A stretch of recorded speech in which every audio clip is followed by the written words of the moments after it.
Regarder des matchs, c'est fun, mais le plus intéressant pour nous, c'est de regarder d'où un joueur est parti et à quel niveau il a réussi à s'élever sur 2 ans, 10 ans, peut-être 20 pour certains. Pour cette nouvelle série d'épisodes, on va se concentrer sur un joueur à chaque fois, en regardant des matchs au début de sa carrière, au milieu et les plus récents, pour voir ce qui a changé et ce qui a toujours été là. On va regarder des joueurs qu'on apprécie, des joueurs que tout le monde apprécie, mais aussi des joueurs qu'on n'aime pas. Pour ce premier épisode, on a décidé de partir évidemment du numéro 1, du gardien. Et quand on vous parle de gardien, vous pensez à Manuel Neuer. Marcelo, Karim Benzema, face à Boateng, Cristiano Ronaldo. Manuel Neuer, incroyable, incroyable Manuel Neuer. Quel arrêt, quel arrêt. Manuel Neuer, pour toi, c'est quoi ? Pour moi, et je vais être très direct, c'est le meilleur gardien que j'ai vu sur un terrain de football pour le moment.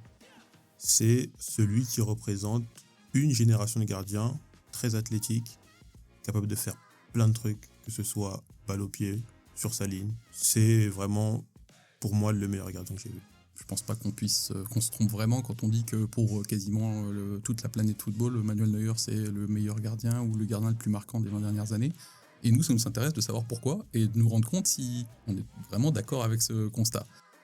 Avant de commencer et avant de parler de tous les matchs qu'on a regardés, parce qu'on en a regardé pas mal, en tant que fan de Bundesliga et quelqu'un qui a vu l'émergence de Manuel Neuer depuis 2000, je sais même plus, 2007. Je crois Ouais. qu'il commence sa carrière en 2007. Ouais. Depuis que j'ai vu son émergence, j'ai 2-3 petites questions à te poser pour voir si toi t'as révisé ton Manuel Neuer ou alors si tu peux deviner certains trucs. Allez, Déjà, ville de naissance de Manuel Neuer. alors là, aucune idée. C'est à Gelsenkirchen, facile, c'est la ville de Schalke 04. C'est un fan, c'est un gros fan de Schalke 04. Il est né là-bas, il a joué là-bas à l'âge de 4 ans. Alors, anecdote, il a commencé dans les buts à 4 ans parce que c'était le plus petit de l'équipe. Ah, C'est assez drôle Ça a bien changé. en voyant son physique actuel, mais voilà, c'était le plus petit des jeunes et il a failli ne pas être gardé par le centre de formation parce qu'il n'était pas assez grand. Et il s'est fait virer de la sélection des moins de 15 ou moins de trucs comme ça parce qu'il était trop petit. Et lui, il avait confiance, il savait qu'il allait grandir à un moment ou à un autre. Bon, maintenant, il mesure 1m93. Autre point, combien de matchs joués dans sa carrière ? waouh. Ça fait quand même 20 ans bientôt qu'il fait du football. Il n'en a pas raté beaucoup des saisons. Je n'ai pas envie de me lancer dans un chiffre hasardeux. Je ne saurais pas te dire, mais beaucoup de matchs. Ouais, alors le nombre exact, j'ai fait le petit calcul cet après-midi. Actuellement, après le match de Francfort ce week-end, c'est de 897. Donc il approche de ses 900 matchs Wow. en cumulé pro et sélection. Évidemment, D'ailleurs, les sélections, je vais pas te poser la question, il y en a 124. c'est énorme. Par contre, je vais te demander de deviner, à ton avis, sur les 124 sélections, il en a perdu combien de matchs ?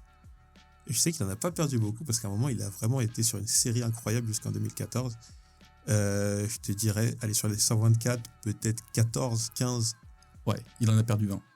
Voilà. Ça s'est essoufflé un peu vers la fin, mais quand l'Allemagne s'est un peu essoufflée, et on verra quand il y a un peu de blessure et tout. Mais au début, c'est assez incroyable quand tu regardes les Il résultats. fait une série incroyable. Ouais, je crois que sa première défaite, elle est genre après une quinzaine, une vingtaine de sélections, donc, qui ne fait que gagner.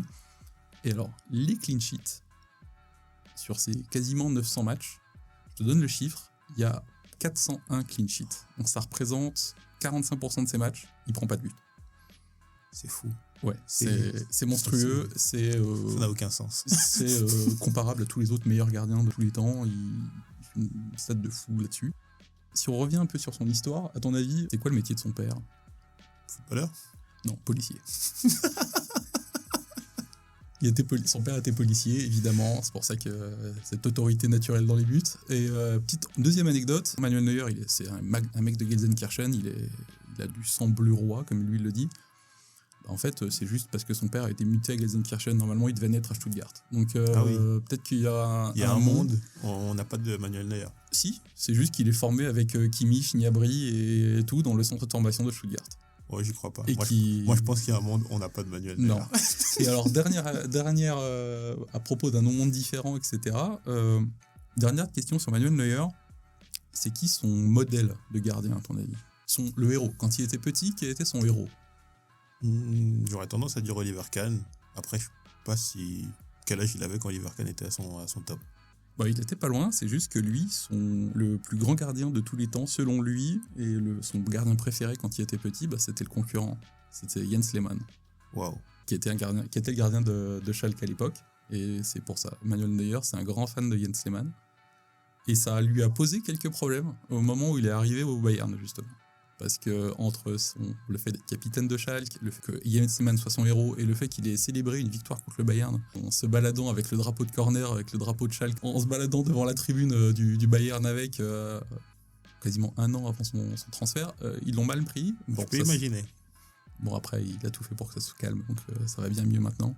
Mais c'est vrai que c'est intéressant de voir qu'il était fan de Jens Lehmann, parce que moi, les images de Lehmann que j'ai en tête, c'était pas, selon moi, le gardien le plus impressionnant.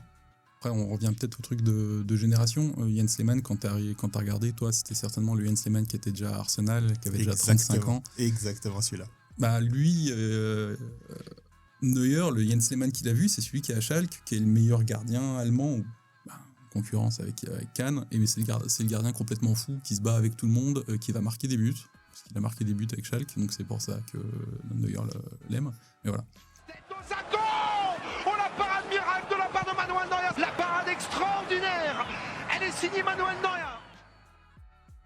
Si on reprend le fil de l'épisode, après ce petit trivia sur Neuer, comme on l'a dit, on est là pour parler des 3 R, parce qu'on a dégagé 3 sur Neuer.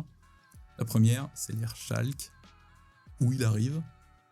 Alors, j'ai la liste des matchs qu'on a regardés. Il y en a 1, 2, 4, 6, 7 matchs. Donc ça fait 7 matchs en 5 ans. Déjà, toi, avant même de se poser sur des matchs spécifiques ou sur des points spécifiques, qu'est-ce que t'en as pensé ? Il y a des choses qui reviennent souvent. Et, j'ai l'impression que, bon, on en reparlera. Il y a des choses qui reviennent, mais c'est un très très bon gardien. Parce qu'on parle quand même d'un joueur qui est dans la vingtaine, un gardien qui est dans la vingtaine. Et pour le coup, on a regardé donc de ses débuts à peu près jusqu'à sa fin à Schalke. Donc on le voit passer capitaine, on le voit prendre en autorité, même si dès les premiers matchs, il y a déjà ce côté-là. Donc de ce que j'en ai trouvé, c'était vraiment très très bon gardien. De ton côté, est-ce que tu as des petits trucs qui t'ont marqué ? Ouais, il y a plein de petits trucs qui m'ont marqué. Déjà, à cette époque-là, quand il arrive à Schalke, et notamment sur les premiers matchs, ce qu'on a regardé, donc les 2 grands matchs qui le font connaître aux yeux du monde, c'est contre Porto en Ligue des Champions, l'aller-retour, et après contre l'Inter, à l'aller-retour, quand Schalke va en demi-finale. Qui m'a marqué quand on a regardé les matchs, c'est que je suis totalement déformé par le monde actuel, et j'ai été choqué de voir qu'il était si vieux. Je me souvenais quand j'étais petit que Neuer était présenté comme la nouvelle pépite, comme le nouveau jeune gardien incroyable, etc. Et en fait, il a déjà 20 ans. Ouais. Et déjà, pour moi, il est important parce qu'aujourd'hui, on est habitué à voir Donnarumma qui commence à 17 ans. En France, on a Lafont, on a Rest qui sont là à 16 ans, ou je crois même pas 15 ans, je crois, pour Alban Lafont, un truc comme ça. À Neuer, il attend d'avoir quasiment 21 ans pour commencer titulaire à Schalke. Et surtout, il commence titulaire parce que Franck Rost est blessé. Donc il n'est pas censé jouer. Oui, après, faut pas se mentir aussi, ça c'est le propre des gardiens. Ouais. Souvent, tu commences parce qu'il y a un problème. Ouais, mais tu vois, par exemple, si tu prends l'exemple du grand gardien qui a commencé jeune, tu prends Buffon ou tu prends Donnarumma, eux, ils ont commencé parce qu'ils étaient trop forts. C'est vrai. Et le Milan AC a dit, à 17 ans, c'est Donnarumma notre numéro 1. Là, Schalke, ils ont un peu subi le truc. Et c'est un peu la foudre qui te tombe dessus, t'as rien demandé, et par chance, ça te réussit. Et ils sont obligés de faire jouer le gamin de 20 ans, et en fait, c'est le meilleur gardien du monde. Dès les premiers matchs, il est monstrueux. Donc, Non, c'est vrai que ça, c'est un point important. Comme tu dis, après, il est dans une équipe qui est quand même assez jeune, en termes généraux. En tout cas, sur les joueurs que je connaissais de cette équipe, c'est que des joueurs qui ont eu leur gros de leur carrière dans les années 2010 plus. Ouais, il y a Raoul, évidemment, qui et c'est encore il arrive un peu après. Il arrive un peu après, parce que là, je pense à Rakitic ou Joël Matip. C'est des joueurs qu'on a vu gagner en Ligue des Champions bien après ces débuts-là. Ouais, il y a Ovedes, il y a plein de joueurs qui ont été champions du monde et tout. C'est une génération assez incroyable qui a perdu Mesut Özil aussi, qui a Draxler qui arrive juste après. Schalke, dans un sens, c'est une équipe de fous. Franchement, c'est monstrueux et parce que c'est ce que j'avais mis dans mes notes, parce que moi j'ai commencé à connaître Manuel Neuer sur la double confrontation contre l'Inter et regarder la saison 2011 de Schalke, ça ne m'étonne pas qu'ils aillent en demi-finale de Ligue des Champions. L'équipe qu'ils ont, comme tu dis, il y a Raoul qui est venu les renforcer, Jefferson Farfan devant. Raoul qui, ça c'est dans mes notes pour le match Schalke-Bayern en 2011 où Schalke va éliminer le Bayern à l'Allianz Arena. Et qui est d'ailleurs le match qui, selon la légende, a fait basculer le transfert. Le Bayern, à cette époque-là, a besoin d'un nouveau gardien, parce que Kahn est parti il y a quelques années avant. Rensing, ça a été un échec. Et là, ils ont dans leur centre de formation Thomas Kraft, qui est un gros talent allemand. Mais ils hésitent, parce qu'en face, il y a Manuel Neuer, qui a le même âge, et qui est aussi un gros talent. Et sur ce match-là, c'est incroyable. Pendant 80 minutes, non, pendant 60 minutes, il ne se passe rien. Il se passe que Schalke marque parce que Raoul est incroyable et Raoul prend tous les ballons, Raoul garde tous les ballons, il fait les bonnes déviations. Parce que vraiment, j'invite tout le monde à regarder ce match. C'est une tactique qui est simple. Il y a 7 défenseurs sur le côté de Schalke. Donc on est vraiment sur un type numéro 6, des ailiers qui sont en réalité des défenseurs, et t'as Raoul. Raoul et Farfan devant. Farfan va courir pour 3, Raoul va à 3 cerveaux. D'ailleurs, Raoul, c'est très drôle, je l'ai mis dans les notes aussi, alors c'est pas vraiment lié à Neuer. Moi, il m'a fait penser à Griezmann. J'ai l'impression qu'en fait, Griezmann, c'est le Raoul de l'époque. Il fait exactement la même chose, il a la même dégaine, pied gauche, maintenant un peu lent, mais plus intelligent que tout le monde. Il est incroyable. Donc, Raoul marque sur un flair sur un corner. Et le Bayern ne fait pas grand-chose. Ça attend. À partir de la 60-65e, le Bayern commence à avoir des occasions et là tout d'un coup Neuer est trop fort et Neuer fait des arrêts, Neuer a peur de rien et le parallèle qui est très drôle, c'est que plus tu vois Neuer faire des arrêts, plus tu vois Neuer prendre de la place et Kraft, dans les buts. Kraft, il se décompose. Et tu sens à l'écran que Kraft il sent que lui, sa place, il est en train de la perdre, il commence à s'embrouiller avec tout le monde alors qu'il a été calme pendant tout le match. Il veut se battre, tu sens qu'il est stressé, on sent le mec qui se dit, je suis peut-être en train de jouer mon dernier match avec le Bayern, et le mec qui va me prendre ma place, il est en face. C'est ça. Et c'est exactement ce qui s'est passé. Et il y avait vraiment en plus une action qui m'a beaucoup marqué, c'est, je pense, vers la 70e ou 80e minute, où il y a un ballon sur un corner, et le défenseur, pourtant Kraft, il est dessus, mais le défenseur, il va faire l'intervention quand même. Parce qu'il y a tout le monde qui a senti à ce moment-là que le gardien, il n'y est plus. Ça, c'est un parallèle qui est marrant parce que c'est un autre truc que j'ai pris. Donc, ça, je l'ai surtout vu sur les matchs contre Porto et que j'ai regardé. Donc, Porto, c'était 3 ans avant, en quart de finale de Ligue des Champions. Donc, ça va au tir au but. Donc, il y a le match aller à Schalke qui est gagné 1-0, le match retour à Porto qui est gagné 1-0 par Porto. Donc, ça va jusqu'au tir au but. Et Manuel Neuer fait ses premiers grands exploits de Manuel Neuer sur la Ligue des Champions. Il enlève 2 tirs au but, dont le dernier de Lisandro qui est incroyablement bien tiré et qui est incroyablement mieux arrêté que Neuer.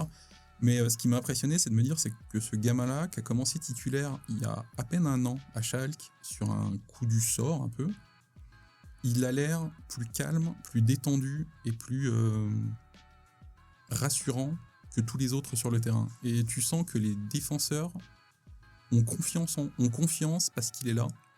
Et surtout, il fait des trucs tout bêtes. Alors, c'est absolument pas marquant de Manuel Neuer, parce que Manuel Neuer, comme tu l'as dit tout à l'heure, on parle tout le temps des sorties, des gardiens libéraux, de machin. Et en fait, il fait des trucs super simples, mais des basiques de gardien, c'est-à-dire que tous les ballons aériens, il les capte. Il n'y a jamais un ballon qui est relâché. Il se contente de... En fait, il prend pas de risque au pied en plus.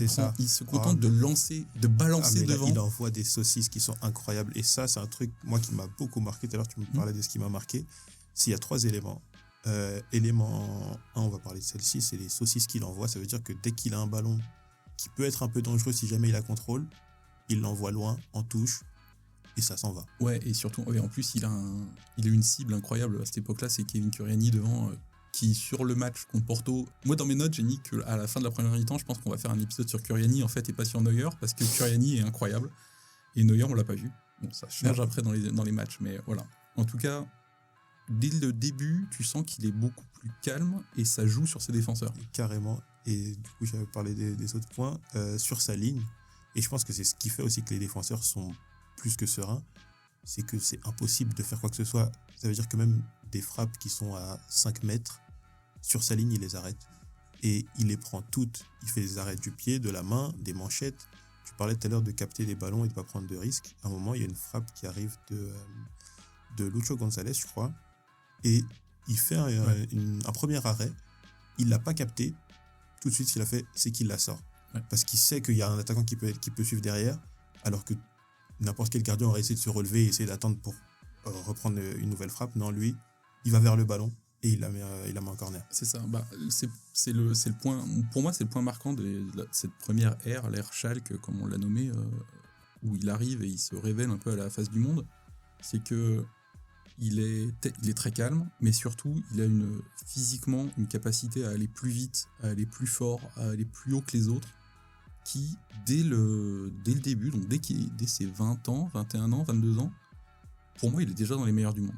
Parce qu'il fait déjà peur aux attaquants, et surtout, il rassure déjà sa défense, ce que d'autres gardiens ne feront pas, alors qu'ils ont déjà 30 ans, et qu'ils ont plein d'expérience, et qu'ils savent comment faire, mais lui, il n'y arrive pas. Lui, il est déjà là, et tu sens déjà que c'est pas un problème pour ses défenseurs de passer 70 minutes dans leur surface. Par exemple, contre le Bayern, c'est ce qui se passe, ou contre l'Inter aussi, ou même le Barça, en fait, un peu tous les matchs avec Schalke, tu sens que les mecs n'ont absolument aucun problème à se dire on va défendre dans nos surfaces, parce qu'en fait, tous les centres qui vont partir, Manuel Neuer va les prendre. Non, mais c'est ça. Et parce que là, tu parles du match contre le Barça. Si je me trompe pas, je sais plus si c'est l'aller ou le retour où ils prennent que un but. Et on parle quand même du Barça 2008, un grand Barcelone avec des attaquants incroyables, des milieux de terrain qui peuvent marquer aussi des buts. Il y a vraiment de tout. Et pourtant, c'est un match où tu sens que Schalke, ils sont pas si mauvais. Et pourquoi ? Parce que Manuel Neuer. Ouais, en fait, il diffuse le calme, la sérénité qu'il a dans ses buts à 21 ans. Ça se diffuse devant tout le monde. C'est incroyable pour un gardien de cet âge-là. Et là, pour cette partie, c'est peut-être pas le meilleur du monde, effectivement, mais il en fait partie déjà. Et d'ailleurs, c'est très marquant, c'est que quand il arrive, on l'a dit tout à l'heure, il arrive par hasard en tant que gardien, et dès sa première année à Schalke, en tant que titulaire, il est élu meilleur gardien de Bundesliga. C'est-à-dire que d'entrée, c'est lui le meilleur dans Bundesliga. Et en Bundesliga, là, à cette époque-là, il y a du monde aussi. C'est pas un gardien c'est pas un championnat où il y a que des plots dans les buts. Mais non, lui, il est là. Et c'est déjà le meilleur de ce championnat. Donc voilà. C'est vrai que cette période-là a été très marquante, en tout cas pour moi de la revoir surtout, parce que comme là tu parles de Bundesliga, c'est pas un championnat que je regarde. Je l'ai vu en Ligue des Champions, comme j'ai dit, moi en 2011, donc à la fin de cette période au final, et j'ai regardé la demi contre le Bayern. C'est incroyable ce qu'il fait, et c'est pas choquant qu'il aille au Bayern la saison qui suit. De toute façon, le Bayern, c'est le chemin classique. Le Bayern, ils sont champions dans ces années-là, il n'y a pas de souci. Mais il y a Schalke qui est souvent deuxième. Schalke avec un gardien extraordinaire qui les embête un peu. C'est-à-dire qu'ils sont à moins de 18 points au classement, donc ils commencent à les embêter. Et ils vont le chercher. Et là, ça change un peu parce que quand tu arrives au Bayern, t'es plus vraiment le même gardien qu'à Schalke. Benzema. La frappe, poteau, la transversale. Terrible. Et Karim Benzema qui trouve la transversale. Ah non, et c'est la main, encore. Le mur allemand, c'est l'effet d'optique. La main aussi ferme que la transversale pour Manuel Neuer. C'est la main en fer forgé. Déjà, point carrière de Manuel Neuer. Dans tous les matchs qu'on a vus, il n'est pas tout le temps international. C'est-à-dire que Manuel Neuer, il arrive international assez tard. Il arrive international à 24 ans.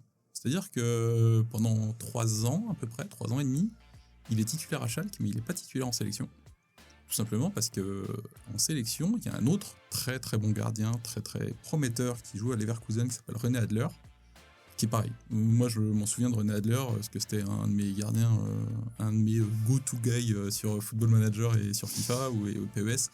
Genre en 95, il est grand, il sort vite. C'est Manuel Neuer, déjà la même chose, mais à Leverkusen. Les deux sont en concurrence. Neuer est arrivé à Schalke sur une blessure de Frank Rost. Neuer va arriver en sélection sur une blessure de René Adler. Normalement, René Adler est censé être le titulaire pour la Coupe du Monde 2010, et Neuer est sur le banc. C'est comme ça que c'est prévu, c'est comme ça que les sélectionneurs l'ont annoncé. On sait que René Adler sera titulaire. 2 mois avant la Coupe du Monde, René Adler a une fracture des côtes. Et c'est ça le pire, c'est que c'est même pas sur un choc ou une grosse action en match, etc. Il se les fait absolument tout seul. C'est-à-dire que juste ses côtes ont cassé. Il a expliqué plus tard que pour lui, c'est l'explication du premier concerné, on va y croire, en fait, il s'est blessé tout seul sous la pression de Manuel Neuer. Ouais. Parce qu'en voyant Manuel Neuer au quotidien en sélection et en sélection de jeunes et en le voyant au Bayern, etc., lui-même s'est imposé déjà beaucoup de pression mentale. Il s'est imposé aussi beaucoup de sessions d'entraînement supplémentaires. Se mettre au niveau au final. Pour rester devant. Il a fait plus de musculation, plus d'étirements, plus de sessions spécifiques gardiens pour garder sa place et son corps n'a pas supporté. C'est fou. Donc, la deuxième blessure qui met Manuel Neuer dans les buts de la sélection, c'est pour la Coupe du Monde 2010. Là, il fait une Coupe du Monde énorme aussi, avec toute cette équipe d'Allemagne qui est super prometteuse et qui arrivera à la Coupe du Monde 4 ans plus tard. Mais voilà, Neuer, à chaque fois, il y a une blessure qui le pousse devant et comme le disait Adler, le problème c'est que il est tellement fort, tellement dominant que tu es obligé de pousser toi hors de tes limites pour essayer de le concurrencer. Ouais. Et c'est un peu l'image du Terminator qu'on a eu plus tard il est plus grand, il est plus fort, il va plus vite, il est inarrêtable, il fait tout mieux, ça c'est... Il n'a pas d'émotion, il est jamais énervé, il est jamais stressé. D'ailleurs, tu me fais penser, tu parles de jamais énervé, c'est le seul moment sur tous les matchs qu'on a regardé, contre le Bayern. À un moment, il a une altercation avec Robben, et juste après, en plus, Robben, il prend un carton. Où il prend sur un choc, là. C'est ça. Une sortie de fou encore. Un truc de fou. Et même dans cette altercation-là, tu sens qu'il n'est pas dans un truc de « je suis énervé contre qui que ce soit ». C'est juste « je me suis affirmé et t'as rien à me dire ». Je pense que je mettrai l'image, je ferai un montage, je mettrai le choc. Clairement, ils se rentrent dedans à pleine vitesse les deux. Un tueur. Et c'est Robben qui est en retard, c'est Robben qui se fait mal, c'est Robben qui se prend le carton jaune. Et en Neuer, on a juste l'impression que c'est limite, il était passager de ça, mais ça l'a pas vraiment atteint, quoi. C'est vraiment, il est plus en train de reprocher à Robben, pourquoi t'es venu ici, voilà. Quoi. Et c'est quelque chose, comme tu dis, il a pas d'émotion, il sait ce qu'il fait, il sait comment le faire. Et sur tous les matchs qu'on a regardés, c'est quelque chose qui se ressent vraiment à fond. Parce que moi, je me suis concentré beaucoup sur cette période-là, après coup, du coup, une fois qu'il est au Bayern, à sa période internationale, en 2014. J'ai regardé les 2 gros matchs, surtout l'un des deux où il nous a montré sa palette de libéraux. Le match contre l'Algérie, où vraiment, on s'est tous dit... Justement, ouais, je pense qu'on va développer un peu, mais juste, ça me permet de lancer ça. C'est que je sais pas si tu l'as senti. Donc, t'as regardé, dans cette période-là, t'as regardé que le... J'ai regardé contre la France, contre l'Algérie et 2015 contre Barcelone. Ouais, donc, parce que moi, j'ai rajouté un petit match. J'ai rajouté un match qui m'intéressait. C'est donc qu'il arrive au Bayern en 2011. J'ai regardé le match qui suit le Bayern-Schalke. La Supercoupe, du coup. Ouais, non, c'est un match de championnat après. Mais donc c'est Bayern contre Schalke, donc contre son ancien club. Et c'est assez marquant de voir comment en 6 mois peut-être, il a changé et il a pris encore plus confiance. Là où dans les premiers mois, les premiers matchs qu'on a regardés à Schalke, on l'a dit, il prenait aucun risque au pied. Clairement, la légende du Neuer super bon au pied et tout, elle vient pas de la période de Schalke. Parce qu'à Schalke, moi, comme j'ai dit, c'est ce qui m'a marqué en numéro 1.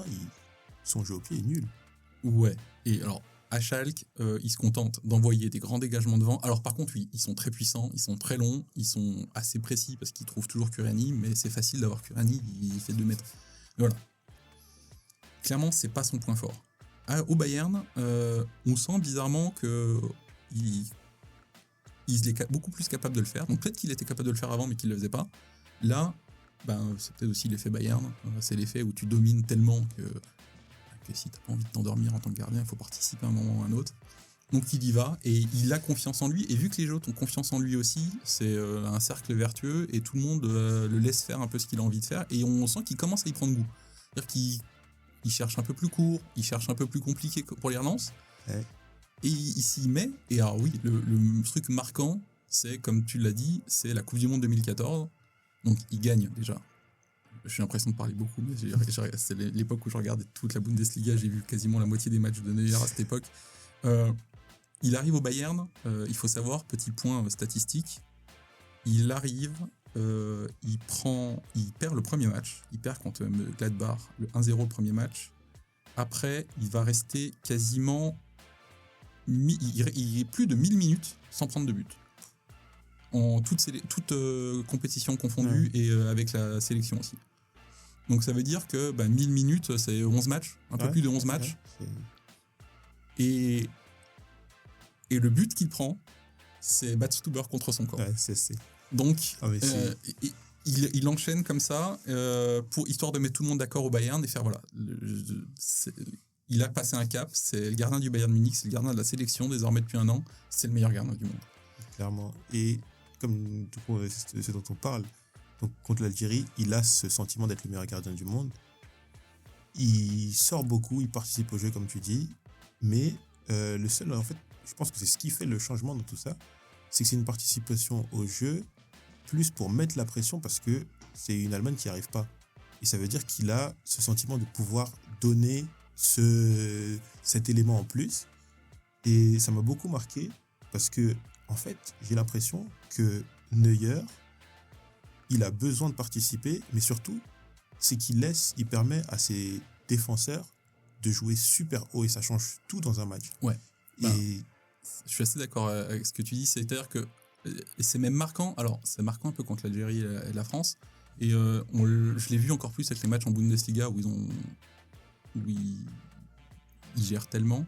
Par exemple, il y a un match que j'ai vu contre Dortmund, c'est contre le Hertha Berlin. J'ai regardé le match contre le Hertha.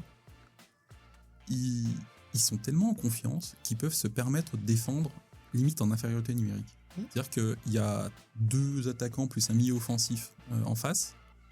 Le Bayern en a tellement rien à faire qu'ils ne laissent que 2 défenseurs parce qu'ils savent qu'il y a Neuer en fait. C'est ça le truc. Et ils se disent on va jouer leur jeu à la ligne médiane.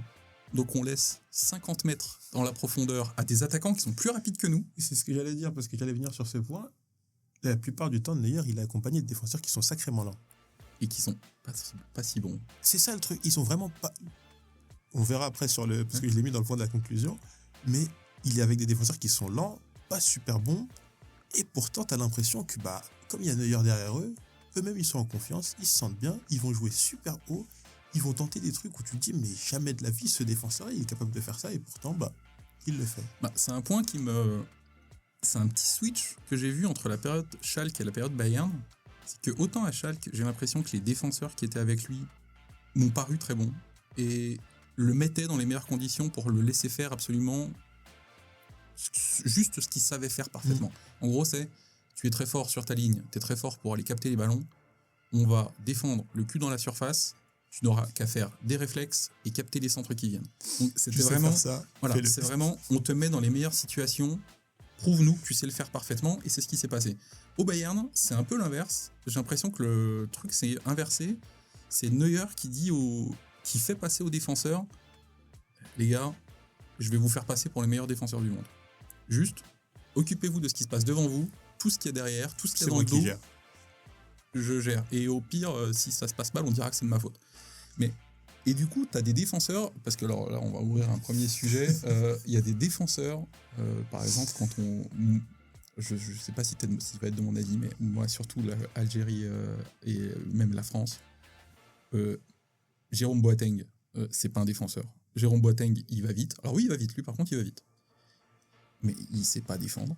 Donc il y a la moitié des actions où Neuer est censé faire des exploits contre l'Algérie. En fait, c'est juste parce que Boateng a mal géré la couverture, s'est fait prendre dans le dos, a mal lu une trajectoire. Il y a même un moment où je m'en souviens où Neuer est censé et doit sortir. Il sort en dehors de sa surface pour tacler dans les pieds de Slimani. Je l'ai aussi celui-là. Donc dans tous les highlights, dans tous les trucs, on montre ça. Neuer, le gardien libéraux, etc. Mais le pire, c'est qu'il y a Boateng à côté de Slimani. C'est-à-dire que Neuer, alors que son défenseur est là, il préfère y aller. Il préfère y aller et c'est pour ça que, et je vais le balancer maintenant, j'ai l'impression aussi que Neuer, il s'est accommodé des défenseurs nuls. Ça veut dire qu'il sait quand il a des défenseurs nuls autour de lui, il se dit allez, ça va être Ouais. mon moment, je vais pouvoir briller parce que je vais défendre, je vais arrêter des ballons en tant que gardien, mais je vais défendre aussi en tant que défenseur. Ben ouais, et l'autre point, donc du coup, dans la défense qu'il a avec l'équipe d'Allemagne, alors moi, ça m'a fasciné de me dire que l'équipe d'Allemagne est championne du monde avec cette équipe. C'est incroyable. À l'époque, quand j'étais petit, j'étais quand même 12 ans plus jeune que maintenant, mais elle me paraissait forte, cette équipe. Là, en revoyant les matchs, je me suis dit, franchement, l'Allemagne, ils arrivent à être champions du monde avec un seul latéral sur le terrain. Et en plus, ils le font jouer numéro 6. Donc il y a 4 centraux quand même. Il y a ces 4 défenseurs centraux derrière. Il n'y en a pas un qui est vraiment meilleur que... Je suis désolé, il n'y en a pas un qui est bon. Bon, Non. de mon point de vue, il n'y en a pas un qui est bon. C'est-à-dire qu'à un moment, ils finissent avec... Donc latéral droit, c'est Mustafi. Il y a Boateng Hummels en défense centrale. Et c'est Övedes qui est arrière gauche. Alors Övedes, il était avec Neuer dans la première période à Schalke, mais il était défenseur central. C'est Et ça. surtout, il était babysitté par Bordon, qui a fait des matchs monstrueux. Alors Bordon, je pense que personne ne s'en souvient. Personne ne l'a connu même à l'époque. Juste, faut revoir les matchs de Schalke face en Ligue des Champions. C'est le meilleur défenseur central du championnat. Mais voilà. Neuer, j'ai l'impression, a donné une crédibilité à beaucoup de défenseurs. Par exemple, Mats Hummels. évidemment. Mats Hummels, je l'adore. Moi, j'aime beaucoup Mats Hummels. Il fait des formidables extérieurs du pied. Il relance très bien. Il est très Il est élégant. très propre, c'est exactement ça. Il est très élégant et magnifique, tout. Mais bon, Mats Hummels, il laisse souvent partir des mecs dans son dos quand même. et c'est pour ça que je pense, c'est ma théorie. Là, ça n'engage que moi. Je pense qu'ils ont des consignes. D'ailleurs, il leur dit les gars, c'est pas grave, vraiment, parce que c'est pas possible. À ce niveau-là, c'est pas possible.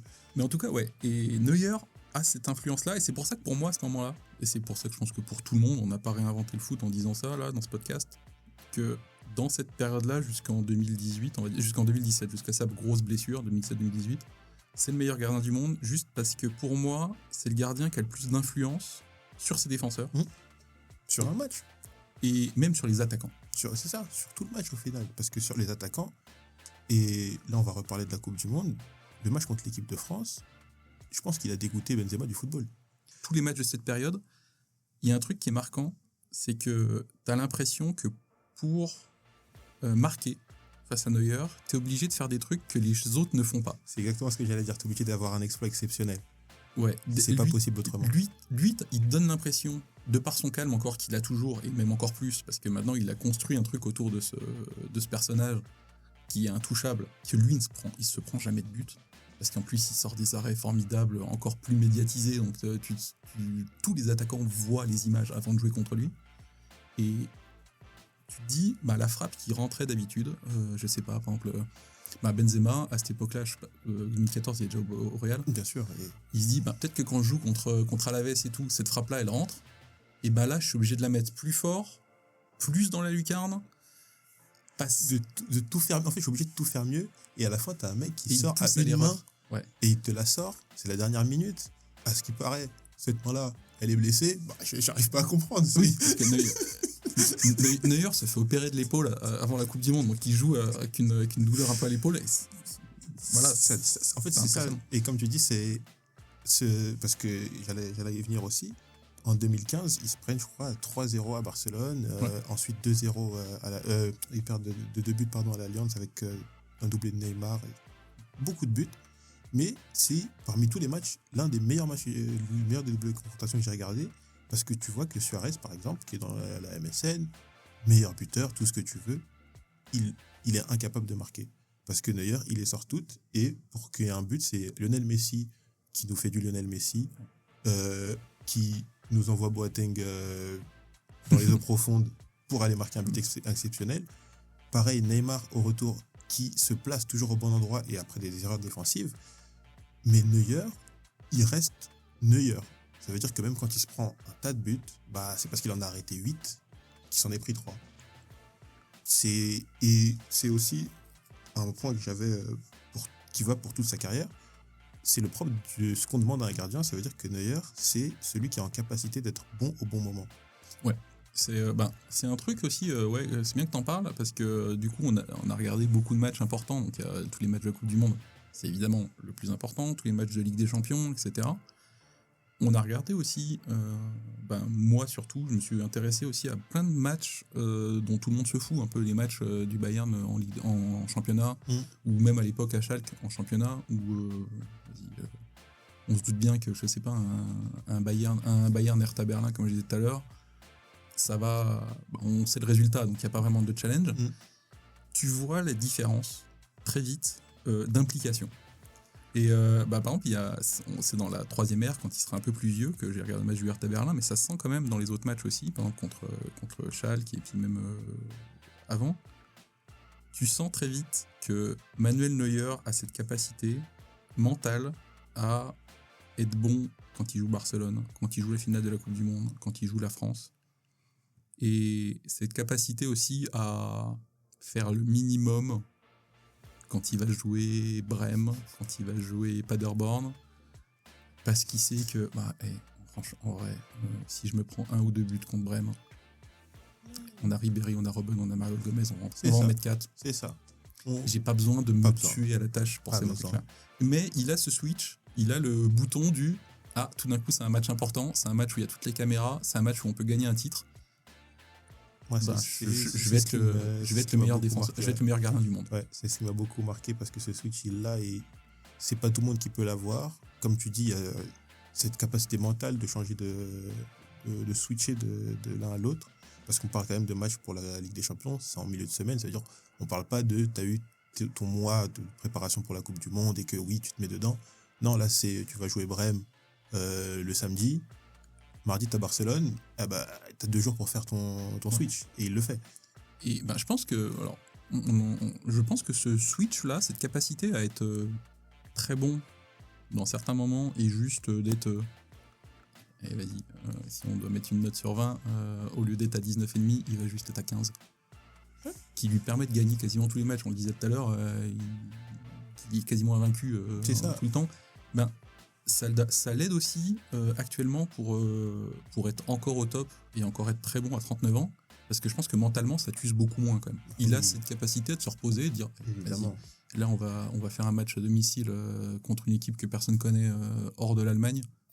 Non, ça va aller. Et il te fait un match très tranquille. Ouais, ou voire il va y avoir 2 frappes, il va prendre 2 buts.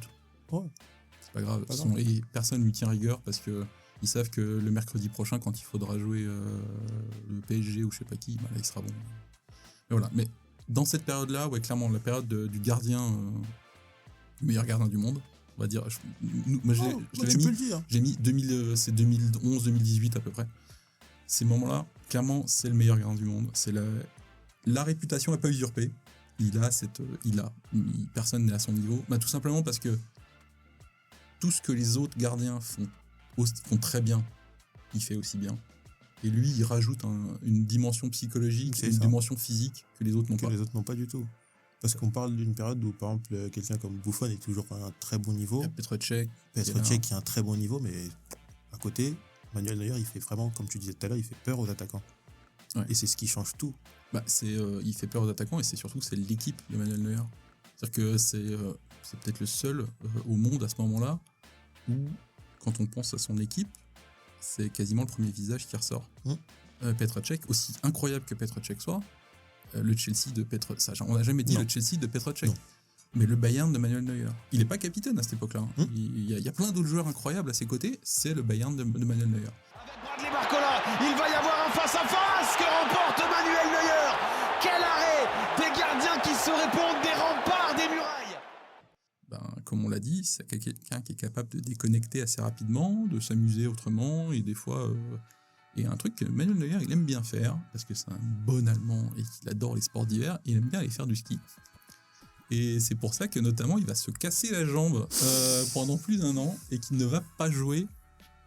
Il va pas jouer, je crois que c'est en 2019 ou 2020, je sais plus, qu'il se casse la jambe, et en plus il y a le Covid, où il a le Covid aussi. Donc il reste quasiment 1 an sans jouer, il revient, et alors ça c'est notre 3e ère, l'ère vétéran. Alors moi dans le sous-titre, je suis passé de gardien libéraux à la vieille muraille, parce qu'il est vieux, évidemment, maintenant, actuellement il a 39 ans et il n'a pas arrêté. Mais ça reste une muraille. Ça reste un mec d'1m93, de quasiment 90 kg, je pense, qui prend beaucoup de place il prend énormément de place parce que autant quand on se rappelle de la période à Schalke, c'est beaucoup ses réflexes et la capacité de lever la jambe s'il faut et de sortir le ballon d'une manchette qui font que il est énorme. Là maintenant, c'est un gardien qui connaît sa cage, c'est un gardien qui sait où se placer et qui va te faire les interventions, comme on disait tout à l'heure aussi, au bon moment et qui va prendre le moins de buts possible, mais plus par sa vivacité, mais plus par son intelligence de jeu au final. Ouais, c'est le switch là dont on parlait, on peut le voir dans cette période-là. C'est un match que j'ai regardé, c'est Dortmund-Bayern en 2019, donc c'est plein période Covid. Le Westfalenstadion est complètement vide, c'est à huis clos. C'est le match, alors j'ai plus la date exacte, à mon avis, vu le classement de fin d'année, ça doit être aux alentours de mars. C'est le match pour être champion, parce que le Bayern à cette époque-là, ils sont champions au mois de mars. Donc il y a quand même un espoir. Dortmund, si Dortmund gagne, il reste encore en lice pour être champion cette année-là. Et c'est un gros match. Dortmund-Bayern, à cette époque-là, c'est les deux plus grands clubs d'Allemagne. Évidemment. S'ils ne sont pas premiers, ils sont deuxièmes. Neuer arrive, il fait pas un match fou. En vrai, il fait pas... première action, il se fait un peu trouer... il se fait une belle sortie sur Haaland, qui est tout jeune. Mais après, il se fait avoir par Haaland, qui lui tire entre les jambes. Il y a Alaba qui saute sur la ligne. Le match est pas fou, il a de la chance. Dortmund est vraiment pas bon. Dortmund, c'est pas quoi Fait du faire. Dortmund comme d'habitude dans les matchs importants. C'est exactement ça. C'est exactement ça. Et le Bayern, pas super fort. C'est juste qu'il y a un but extraordinaire de Joshua Kimmich qui trouve le moyen de lober Burki. D'ailleurs, c'est un truc que j'ai pris dans mes notes. Sur le but, la première chose que je me dis, Burki il l'a pris. Je suis sûr d'ailleurs il l'a enlevé. C'est parce que, peut-être parce que ça faisait le 7-8e match de Neuer que je voyais, je me dis, un ballon comme ça, Neuer, il l'aurait pas pris.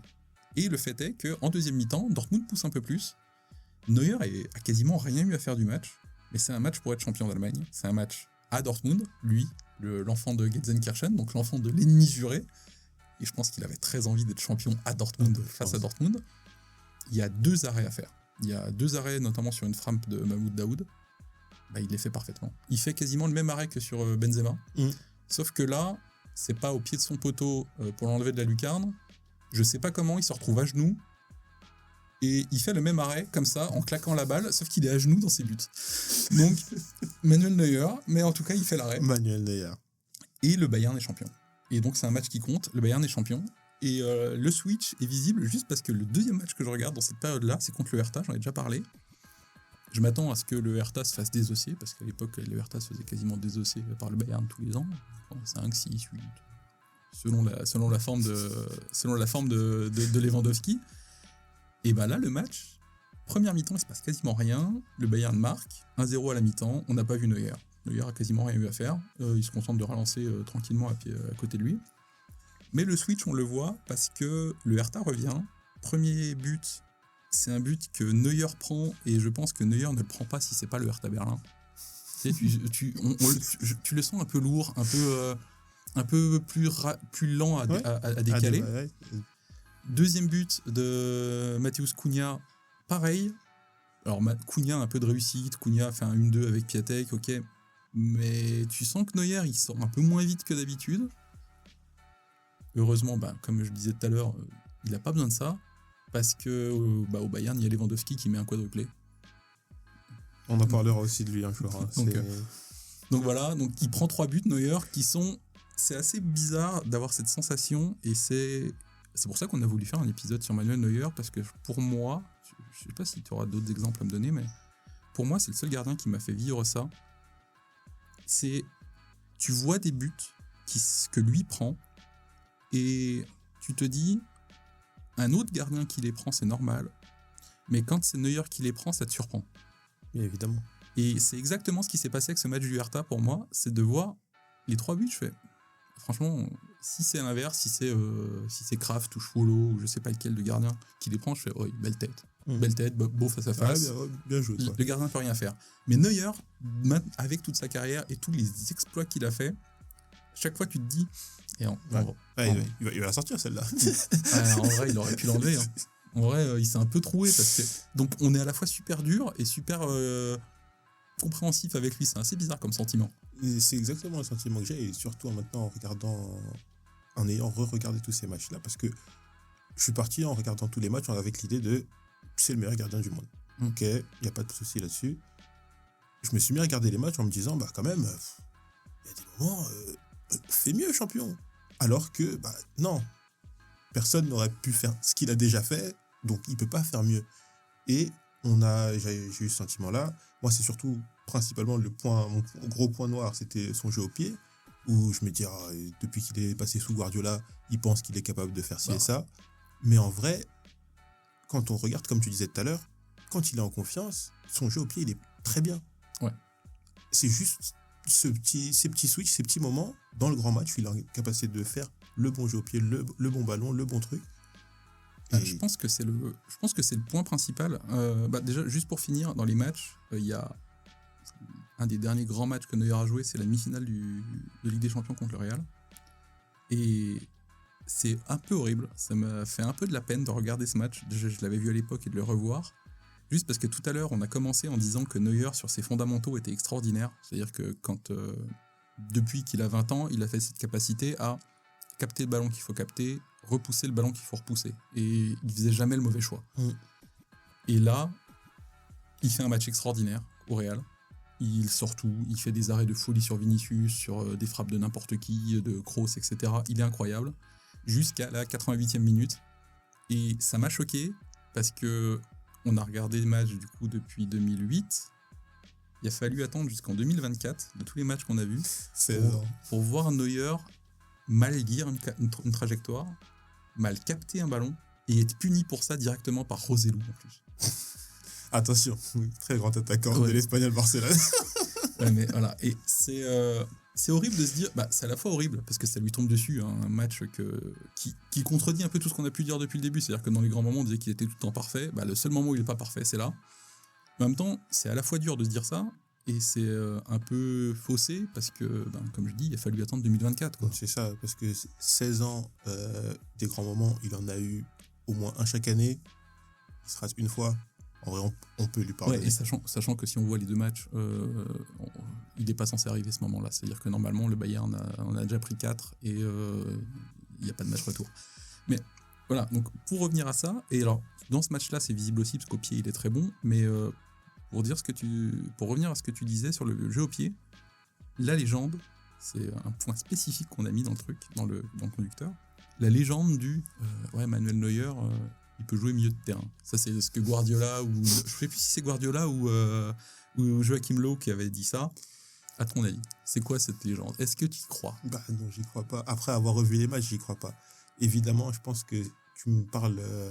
on est le lendemain de Allemagne-Algérie en 2014. Tu me dis ça, je te dis évidemment. Regarde le match qu'il vient de faire au milieu de terrain, il prenait tout, il taclait, etc. Déjà, s'il joue milieu de terrain, c'est un milieu de terrain qui fait pas beaucoup de contrôle. Parce que contre l'Algérie, il fait que du tacle ou du dégagement devant. Non mais en fait c'est ça, c'est comme tu dis, c'est tu balances devant et tu tacles et en fait comme c'est Manuel Neuer et qu'il a cette attitude de confiance, ça paraît normal et on se dit que c'est bien fait. Mais quelqu'un qui est un peu en panique et qui fait la même chose, on va dire mais c'est quoi ce gardien ? Ça me fait penser parce que vraiment c'est exactement la même chose. Lucas Chevalier, quand il vient jouer le match de qualification au Slavia avec Lille, c'est la même chose. Ça veut dire que tous les ballons, on lui met au pied, il balance. Et il balance. Et je regarde le match et je me dis, mais c'est qui ce gardien ? Qu'est-ce qu'il est nul ? Pourquoi il fait pas ci ? Pourquoi il fait pas ça ? Alors qu'on parle peut-être là, l'un des meilleurs gardiens, en tout cas de la Ligue 1. Et c'est parce que il respirait pas la confiance. Mais pour moi, Emmanuel Neuer, milieu de terrain, jamais de la vie. Moi, alors... Manuel Neuer, milieu de terrain, pareil, j'y crois pas du tout, c'est du mytho. Ils ont voulu le mousser, je sais même pas si c'est lui de l'effet sur lui, mais il avait déjà beaucoup confiance en lui là-dessus. Je pense, je vais faire un parallèle un peu bizarre, je pense, mais pour moi il a du sens, je vais essayer de l'expliquer. La capacité au pied de Manuel Neuer, c'est juste quelqu'un qui est super confiant dans ce qu'il sait faire, et au final, vu que personne d'autre n'est aussi confiant que lui, on a l'impression que c'est extraordinaire. C'est juste quelqu'un qui fait quelque chose de normal. Et je suis persuadé qu'il y a plein de gardiens qui sont plus à l'aise au pied, ou peut-être juste plus à l'aise à courir avec un ballon dans les pieds, plus à l'aise à taper dedans, plus à l'aise à faire une passe, mais qu'osent pas le faire. ou qui se sont fait punir, qui ont été punis une fois qu'ils l'ont fait et que depuis ils ne ne font plus plus. le faire. Alors que lui, vu que ça l'atteint pas, Bah, il continue de le faire parce qu'il pense qu'il le fait bien, alors qu'il le fait Mais pas si bien que c'est ça. ça, il est certain qu'il le fait bien. Ouais. Tu parles de ça, de se faire punir. Une de ses premières grosses sorties, c'est contre l'Inter, 2011. Il sort de sa surface, il balance un pâté devant. Stankovic, qu'est-ce qu'il fait? Une touche de balle, Ouais. et il la met au milieu depuis le milieu de terrain. Il se fait punir. N'importe quel autre gardien se serait dit je vais arrêter ça. Sauf Van Roden. Parce qu'après, lui, il déborde de confiance. C'est autre chose. Mais c'est vraiment ça, c'est que d'ailleurs, lui, il revient, il se dit je peux le refaire. Et je peux jouer au pied, et je suis bon au pied. Mais non. Au bout d'un moment, il faut aussi savoir, il faut comprendre le rôle qu'on a et se dire, bon, cette partie-là, je vais la laisser aux autres. Ouais. Après, c'est pas le point, c'est pas de dire qu'il est nul au pied. Hein. Vraiment, faut pas réfléchir à ça. C'est mon point. Moi, je pense qu'il est moyen bien. C'est-à-dire qu'il y a clairement des gardiens moins bons que lui. C'est juste que lui, il n'hésite pas à l'utiliser. Et en fait, il fait peur. Vu qu'il a pris l'ascendant psychologique sur les autres, il a cette réputation et il en joue. Mettre un plat du pied, mettre un coup de pied des deux pieds, c'est possible. Et je pense que Neuer, c'est exactement ce qui s'est passé. Neuer, il s'est juste dit, en fait, je peux le faire. En fait, je peux faire une passe. Au lieu de balancer devant, je peux peut-être la donner à mon défenseur. Et ça se voit parce que on a la légende du gardien libéraux et tout.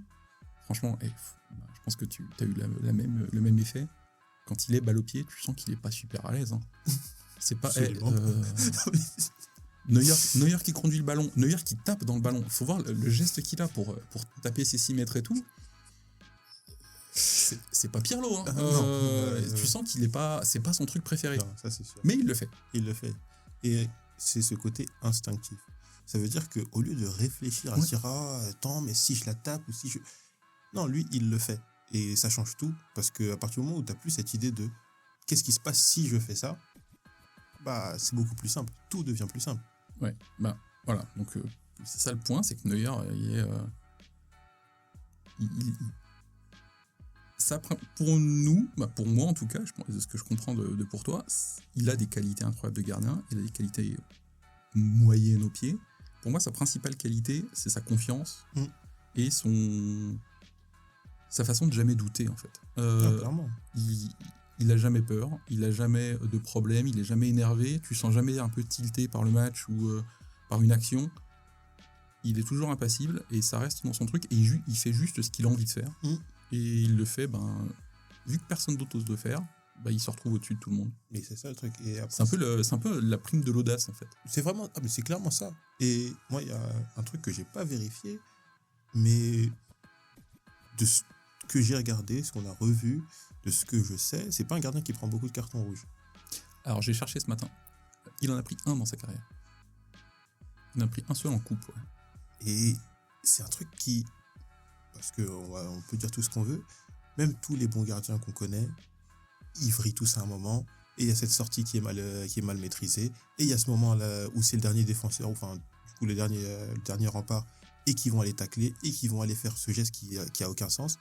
Il le fait jamais. Non, ça revient à ce qu'on disait tout à l'heure, c'est que il sait exactement quoi faire au bon moment, et s'il sort, c'est qu'il sait qu'il va prendre la balle. Si c'est pas, s'il est pas sûr, il le fait pas. Il va se contenter de rester sur sa ligne et de faire un arrêt, l'arrêt à la Neuer, là où il sort comme un fou en prenant 3 mètres carrés. Mais au moins, en fait, le choix est toujours le bon, ou au moins le moins pire dans toutes les situations, et c'est incroyable. Et au final, est-ce que on posait la question au début, est-ce que ce gardien a vraiment été aussi révolutionnaire que ça, à ton avis ?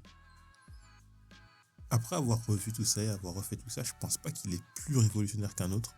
Mais je pense qu'il a atteint un niveau qu'on n'avait jamais vu. Et c'est ça qui fait la différence.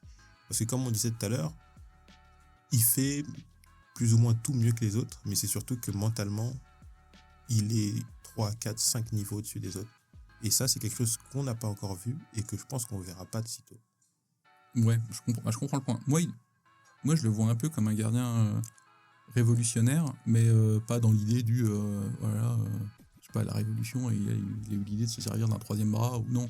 Mais c'est peut-être le premier ou le plus marquant qui a donné confiance à toute une génération de gardiens. Il a fait, en faisant ce qu'il faisait, et en le faisant encore, il y a plein de gardiens après qui se sont dit « Ah mais attends, je peux le faire aussi en fait ».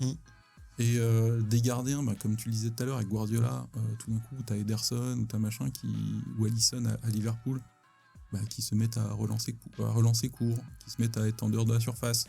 Le fabuleux exemple d'André Onana, maintenant ça a mal tourné, mais quand il était à l'Ajax, qui jouait entre ces deux défenseurs centraux et qui jouait littéralement défenseur central à la relance, ça ne, à mon avis, ça peut pas exister s'il n'y a pas Manuel Neuer pendant 10 ans qui dit en fait, vous êtes joueur de foot aussi, ok, vous n'êtes pas Pirlo, vous n'êtes pas Kaka, balle au pied, mais pour faire une passe à 3 mètres, vous y arriverez. Capable. Et dans ce sens-là, du coup, je te rejoins, et dans ce sens-là, je peux comprendre l'idée de révolution. Ouais, moi, c'est ça la révolution. C'est juste le déblocage, le switch psychologique pour les autres gardiens.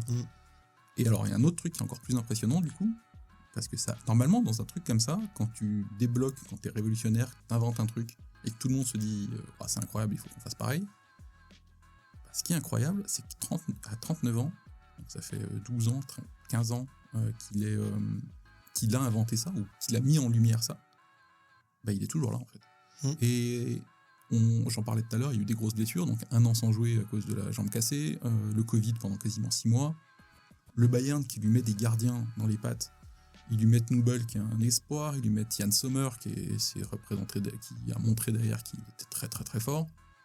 Il revient toujours. Et c'est tout le temps lui le titulaire et il tue ses concurrents. Clairement. Parce que même à 39 ans, il arrive à être plus fort dans ce que tous les autres essayent de copier. Et c'est ça qui est impressionnant en fait. Et même là encore maintenant, je l'ai revu ce week-end, j'ai vu le match ce week-end contre Francfort.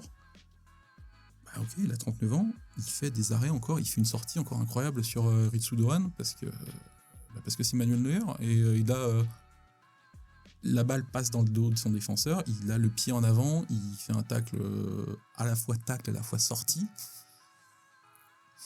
Mais c'est pour ça, encore une fois, je te le dis, il donne des consignes à ses défenseurs, j'en suis certain, parce que c'est pas possible. Mais clairement, comme c'est ce que tu expliques, et comme c'est pour ça que je le dis, je le répète, je te rejoins dans ce terme de révolution maintenant, parce que il a donné un nouvel élan, une nouvelle façon de penser le football à sa position, même si, comme tu dis, il n'y a pas de nouvelle façon de faire exactement, à proprement parler, mais c'est un déblocage psychologique. Et ça, c'est fort. Ça, c'est très, très fort. Et moi, ma seule conclusion que j'aurais, c'est j'aimerais bien un jour voir Manuel Neuer avec des vrais bons défenseurs devant lui. Juste pour voir. Ouais, c'est vrai. C'est vraiment juste pour voir. Parce que ça doit être extraordinaire. Parce que là, j'imagine, à la grande époque où Thiago Silva était énorme, un mec comme ça avec lui, est-ce qu'il y a même un seul but qui peut passer ?